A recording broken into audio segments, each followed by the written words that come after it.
আসসালামু আলাইকুম। আশরাফুল ম্যাথকারের পক্ষ থেকে জানাই অনেক অনেক শুভেচ্ছা এবং অভিনন্দন। আজকে আমাদের আলোচ্য বিষয় হচ্ছে এইচএসসি উচ্চতর গণিত প্রথম পত্রের ম্যাট্রিক্স ও নির্ণায়কের অংশ নিয়ে। গত পর্বে আমরা ম্যাট্রিক্স এবং নির্ণায়কের বেসিক কিছু প্রবলেম নিয়ে আলোচনা করেছিলাম, বেসিক থিওরি নিয়ে আলোচনা করেছিলাম। সেখানে অন্তর্ভুক্ত ছিল আমাদের আয়তাকার ম্যাট্রিক্স, বর্গ ম্যাট্রিক্স, কর্ণ ম্যাট্রিক্স, স্কেলার ম্যাট্রিক্স এবং সারি ম্যাট্রিক্স, কলাম ম্যাট্রিক্স। আর আলোচনা করেছিলাম যে ম্যাট্রিক্সগুলো কিভাবে উৎপত্তি, কেন এবং কোথায় আমাদের ব্যবহার হয়, এই সম্পর্কিত আলোচনাগুলো আমরা গত পর্বে করেছিলাম।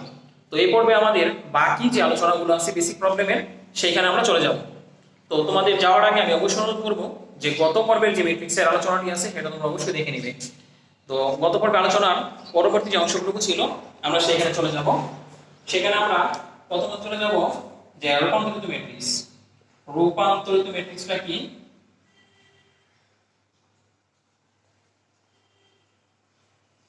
দেখো, রূপান্তরিত ম্যাট্রিক্স, এটাকে আমরা এটি দ্বারা ব্যবহার করি অনেক সময়। এটি আমরা কেন লিখলাম?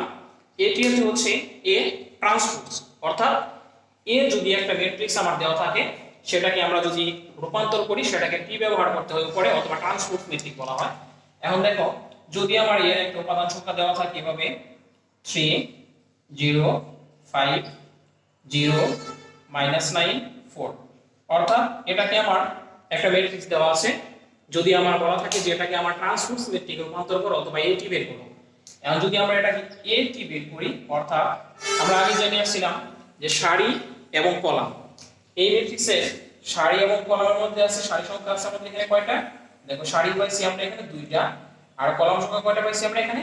3টা, অর্থাৎ 2/3 ক্রমের একটা ম্যাট্রিক্স। আর এই ম্যাট্রিক্সটাকে যদি আমরা রূপান্তরিত ম্যাট্রিক্স বের করতে চাই, অর্থাৎ এটি বের করি, তাহলে আমরা সারিটাকে কলাম এবং কলামটাকে সারিতে পরিণত করব। তাহলে কলামটাকে যদি আমরা সারিতে পরিণত করি, তাহলে দেখো আমাদের কি আসবে? 3 0 5, এই সারিটা ছিল, এটা এখন আমাদের কলামে পরিণত হয়ে গেছে। এখন যদি আমরা এটা এই যে দ্বিতীয় সেকেন্ড যে সারিটা ছিল সেটাকে আমরা কলামে পরিণত করব, তাহলে 0 -9 and 4, অর্থাৎ সেটা আমাদের রূপান্তরিত ম্যাট্রিক্স হয়ে গেছে। দেখো, এই যে ম্যাট্রিক্সটা পেলাম সেটা হচ্ছে রূপান্তরিত ম্যাট্রিক্স। রূপান্তরিত ম্যাট্রিক্স যদি আমরা করতে চাই তাহলে আমরা যে ম্যাট্রিক্সটা দেওয়া থাকবে সেটাকে এ ট্রান্সপোজ করে দিব। এখন দেখো, এরপর সেকেন্ড যে প্রবলেমটা আছে আলোচনা করব সেটা হচ্ছে প্রতিসম ম্যাট্রিক্স। আমাদের প্রতিসম ম্যাট্রিক্সটা খুবই ইম্পর্টেন্ট এবং সেখানে একটু ভালো করে তোমাদের মনোযোগ দিতে হবে। দেখো, নরমালি যদি আমরা এটা চিন্তা করি, এই একটা ম্যাট্রিক্স, এই ম্যাট্রিক্সে কিন্তু একটা অবস্থান আছে আমাদের। আচ্ছা, এই ম্যাট্রিক্সের অবস্থানটা কত আমাদের? এটা কিন্তু 1 নাম্বার সারি 1 নাম্বার কলামে আছে, তাহলে আমরা তার অবস্থানটা কত লিখতে পারি? 1 1। সেম একইভাবে যদি সেকেন্ড যে ভুক্তিটা বা উপাদানটা সেটা চলে যাই, সেখানে কি বলা আছে আমাদের? 0, অর্থাৎ কততম আছে? 1 নাম্বার সারি 2 নাম্বার কলাম, অর্থাৎ আছে আমাদের কত? 1 নাম্বার সারি 2 নাম্বার কলাম, অর্থাৎ A2। সেকেন্ড থার্ড যেটা আছে আমাদের 1 নাম্বার সারি 3 নাম্বার কলাম, অর্থাৎ এইভাবে যদি আমরা বের করি এই ম্যাট্রিক্স, এইগুলোর প্রত্যেকটার জন্য আমরা একটা করে উপাদান সংখ্যা পাবো। অর্থাৎ প্রত্যেকটা যদি একটা উপাদান পাই, অর্থাৎ ক্রমটা পাই যে কততম অবস্থানে আছে, তাহলে কিন্তু একটা মান বের হবে। যেমন আমরা যদি যাই এখন নরমালি যদি আমরা চিন্তা করি যে 3টা সারি যদি একটা আমরা 3টা সারি এবং 3টা কলামের যদি একটা ম্যাট্রিক্স নেই, অর্থাৎ প্রতিসম ম্যাট্রিক্স। দেখো, প্রতিসম,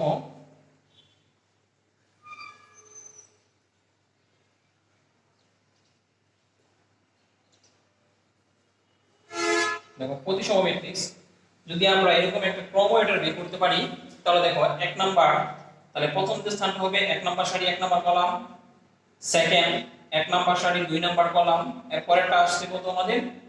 1 নাম্বার সারি 3 নাম্বার। দেখো পরেরটা কি আসবে আমাদের? 2 নাম্বার সারি 1 নাম্বার কলাম, সেম একইভাবে 2 নাম্বার সারি 2 নাম্বার কলাম, 2 নাম্বার সারি 3 নাম্বার কলাম, সেম একইভাবে আমাদের এটা কত আসবে? 3 নাম্বার সারি 1 নাম্বার কলাম, 3 নাম্বার সারি 2 নাম্বার কলাম, 3 নাম্বার সারি 3 নাম্বার কলাম, অর্থাৎ আমাদের যদি 9টা উপাদান সংখ্যা থাকে তাহলে আমরা একটা ম্যাট্রিক্স এরকম উপাদানগুলো আমাদের এইভাবে থাকতে পারে। এখন দেখো, আমাকে চিন্তা করতে হবে প্রতিসম জিনিসটা কি। তাহলে প্রতিসমটা হচ্ছে একটা ম্যাট্রিক্সের বিপরীত একটা ম্যাট্রিক্স। তাহলে দেখো, চিন্তা করি আমরা যদি এখানে প্রথম যে ম্যাট্রিক্সটা আছে, দেখো সেটা কি? 1 1, অর্থাৎ সেম জিনিস কিন্তু এখানে আছে আমার এই জায়গাটাতে আমাদের কি আছে? সেম একটা জিনিস আছে, অর্থাৎ তাহলে দেখো কি একই ম্যাট্রিক্স দুটোটা। এখানে পরেরটা যদি যাই আমরা 2 2 তার 1 2 দেখো তোমরা 1 2 তার বিপরীত করলে যদি একই সংখ্যা আসে সেই সংখ্যাটা কোথায় আছে আমাদের অবস্থানটা আমাকে ভালো করে খেয়াল করতে হবে। তাহলে এই জায়গায় যদি যাই তাহলে এই ম্যাট্রিক্সের এটাতে পাবো আমরা। দেখো এইখানে কত আছে আমাদের 1 2, যদি আমরা এটাকে বিপরীতভাবে সাজাই তাহলে কত পাবো আমরা 2 1, অর্থাৎ এইটা এই ম্যাট্রিক্সের প্রতিসম ম্যাট্রিক্স। সেম ভাবে যদি আমরা যাই এখানে দেখো আছে 1 3, তাহলে 1 থেকে যদি আমরা বিপরীত করি কি পাবো 3 1, তাহলে এই যে ম্যাট্রিক্সটা আছে এটাকে যদি আমরা বিপরীত করি তাহলে কি পাবো 3 1, অর্থাৎ এই ম্যাট্রিক্সটা এটা হচ্ছে প্রতিসম। দেন আরেকটা আমরা খুঁজে বের করি, দেখো আছে কত আমাদের 3 2, তাহলে 3 2 যদি নেই অর্থাৎ এই যে ম্যাট্রিক্সটা এটা প্রতিসম পাবো আমরা এটা। আর বাকি যে উপাদানগুলো আছে 2 2 2 2, দেখো 2 কে যদি আমরা 2 এতে রূপান্তর করি তাহলে সে নিজে একটা প্রতিসম ম্যাট্রিক্স, আর বাকিগুলো আমাদের কোনো মিল নাই। 2 1, দেখো 2 1 কিন্তু আমরা একটা 2 1 কিন্তু পাচ্ছি না, 3 2 পাচ্ছি, 2 3 পাচ্ছি, এটা প্রতিসম। 3 3 তাকে যদি আমরা বিপরীত করি তাহলে সে 3 3 আছে, তাহলে সে নিজেই কিন্তু একটা প্রতিসম ম্যাট্রিক্স, সে নিজেই। তাহলে আবার এই কনসেপ্টটা ভালো করে বুঝতে হবে। দেখো এই যে অবস্থানগুলো পাচ্ছি আমরা, তার মানে এই সেম অংশটুকু এইটা এই অংশটা এই মানটা, অর্থাৎ এখানে যেটা 2 নাম্বার 1 নাম্বার সারি 2 নাম্বার কলামে যে অংশটা থাকবে এইখানে কিন্তু সেম একই জিনিস পাচ্ছি আমরা। 2 নাম্বার সারি 1 নাম্বার কলামে একই অংশটা বসাতে হবে সেম একই ভাবে। এইখানে যে অংশটা বসাবো আমরা 1 3, এইখানে 3 নাম্বার সারি 1 নাম্বার কলামে কিন্তু আমাদের সেম অংশটা বসাতে হবে। যদি একই অংশটা আমরা বসাতে পারি তাহলে সেটা হবে প্রতিসম। একই ভাবে আমরা এই জায়গাটাতে 3 2 2 3 তে একই সংখ্যাটা বসাবো, তাহলে আমরা লিখতে পারি যদি একটা প্রতিসম ম্যাট্রিক্স লিখি, যদি আমরা এই একটা ম্যাট্রিক্স চিন্তা করি এইভাবে যে এটাকে আমরা প্রতিসম ম্যাট্রিক্স লিখবো। যদি প্রতিসমতাতে বলতে চাই তাহলে আমরা এটা একটা প্রতিসম ম্যাট্রিক্স লিখে নেই। দেখো কি আসে, যদি উপাদানগুলো লিখি আমরা যে এখানে দিতে পারি, তখন আমরা যদি 5 দেই তাহলে 5 2, এখানে আমরা একটা i ইচ্ছা মতো একটা উপাদান সংখ্যা নিলাম 3। দেখো আমি তোমাদের কি বলছিলাম, এইখানে যে উপাদান সংখ্যা এই সেম উপাদানটা একই হবে, কারণ 1 2 2 1 প্রতিসম করলে একই অংশটা পাবো আমরা। তাহলে এটা ছিল আমার মত 1 নাম্বার সারি 2 নাম্বার কলাম, যে অংশটা বসাইছিলাম আমাকে এইখানে সেম অংশটা বসাইতে হবে, অর্থাৎ এখানে 2 বসাইতে হবে। বাকিগুলোতে আমার এটাতে কোনো প্রবলেম নাই। এখানে দেখো 2 2, অর্থাৎ আমাদের এই শব্দ 5 বসাইলাম, এখানে যদি আমরা 6 বসালাম। এখন তোমাকে খেয়াল করতে হবে এই যে অবস্থানটা, এখন যদি আমরা এটাতে চিন্তা করি 1 3 কোথায় ছিল আমাদের 3 নাম্বার সারি, সরি 1 নাম্বার সারি 3 নাম্বার কলাম, তাহলে কি চলে আসবে আমাদের 3 নাম্বার সারি 1 নাম্বার কলামে সেম জিনিসটা বসাতে হবে। যদি আমরা এখানে 1 3 জায়গায় এখানে 3 1 ছিল, তাহলে এই জায়গায় আমরা যেহেতু 1 3 বসাইছিলাম আমাকে অবশ্যই এখানে 3 থাকতে হবে। দেন পরেরটাতে আমরা দেখো আমার কি বলছি এখানে 2 3, অর্থাৎ এই যে এইখানে যে অংশটা ছিল, অর্থাৎ এই যে এই তোমার 2 নাম্বার সারি 3 নাম্বার কলাম, 2 নাম্বার সারি 3 নাম্বার কলামে যে অংশটা ছিল এখানে 6, তাহলে আমাকে এই অংশটাও এখানে বসাতে হবে এই জায়গাটাতে। দেখো তাহলে এখানে আমরা কত বসাবো এই জায়গাতে, তাহলে এখানে যেহেতু আমরা 6 বসাইছিলাম তাহলে এখানে আমাকে 6 বসাতে হবে। বাকি যে উপাদানটা আছে এখানে আমাদের ইচ্ছা মতো কোনো সংখ্যা নিলে হবে, কোনো প্রবলেম হবে না। ধরো 5 বা 4 যে কোনো আমরা সংখ্যা এখানে নিতে পারি। তাহলে দেখো এই যে ম্যাট্রিক্সটা আমরা নিলাম সেটা কি হয়ে গেছে আমাদের প্রতিসম ম্যাট্রিক্স। অর্থাৎ প্রতিসম ম্যাট্রিক্সটা হবে আমাদের এরকম যে প্রতিসম সংখ্যাগুলোতে অথবা প্রতিসম ভুক্তিগুলোতে একই সংখ্যা থাকবে, অর্থাৎ প্রতিসম যে স্থানগুলো আছে সেইগুলোর মধ্যে আমরা সেম জিনিস পাবো। এটা আমাদের প্রতিসম, এইটা হচ্ছে আমাদের 1 2, এটার প্রতিসম স্থান কত 2 1, এইখানে দেখো আমরা সেম একই অংশটিতে 2 2 পেয়েছি। আবার 1 3 তার প্রতিসম কত এই 1 নাম্বার সারি 3 নাম্বার কলাম, তার প্রতিসম স্থানটা কত ছিল আমাদের 3 নাম্বার সারি 1 নাম্বার কলাম, দেখো সেম অংশটা পেয়েছি।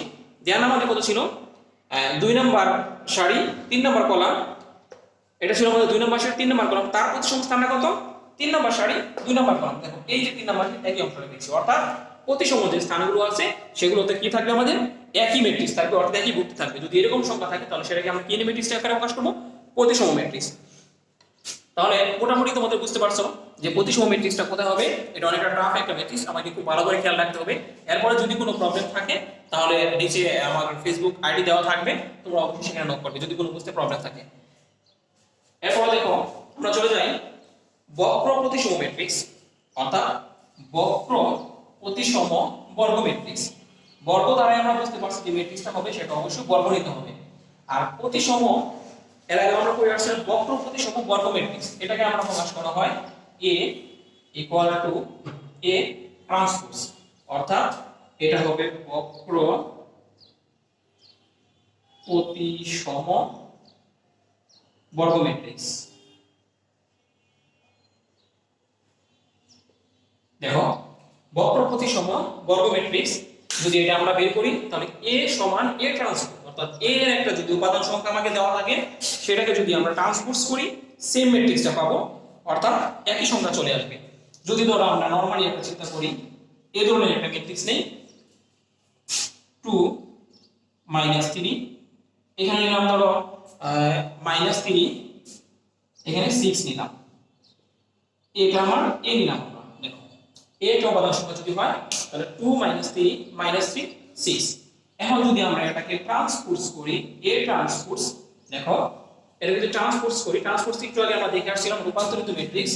রূপান্তরিত যে ম্যাট্রিক্সটা থাকবে সেটা কি আমরা সারিটাকে কলাম এবং কলামটাকে যদি সারিতে পরিণত করি তাহলে সেটা কি হয়ে যাবে, আমাদের রূপান্তরিত ম্যাট্রিক্স হয়ে যাবে।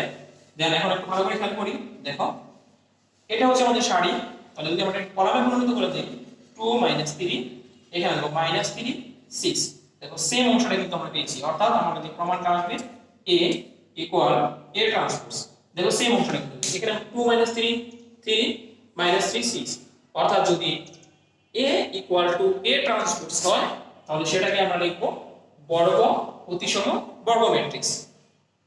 এরপরে আমরা যাব উপম্যাট্রিক্স। উপম্যাট্রিক্সটা কি? উপকথার অর্থ হচ্ছে আমাদের সাব, অর্থাৎ মূল একটা যদি ম্যাট্রিক্স দেওয়া থাকে সেইখান থেকে যদি ছোট ছোট অংশে বা ভিন্ন ভিন্ন করে আমরা অনেকগুলো যুক্তি নিয়ে বা অনেকগুলো সারি নিয়ে বা অনেকগুলো কলাম নিয়ে বা একটা কলাম বা একটা সারি নিয়ে যদি কোনো ম্যাট্রিক্স আমরা গঠন করতে পারি সেটাকে বলা হবে আমাদের উপম্যাট্রিক্স। দেখো আমরা যদি নরমালি চিন্তা করি যে এই ধরনের একটা ম্যাট্রিক্স আছে, a ইকুয়াল টু লিখি আমরা 2 3 4 5 6 7 9 0, আচ্ছা এটা কি লিখলাম, আমরা দুইটা সারি চারটা কলাম এখানে। দেখো এটা আমরা a লিখি।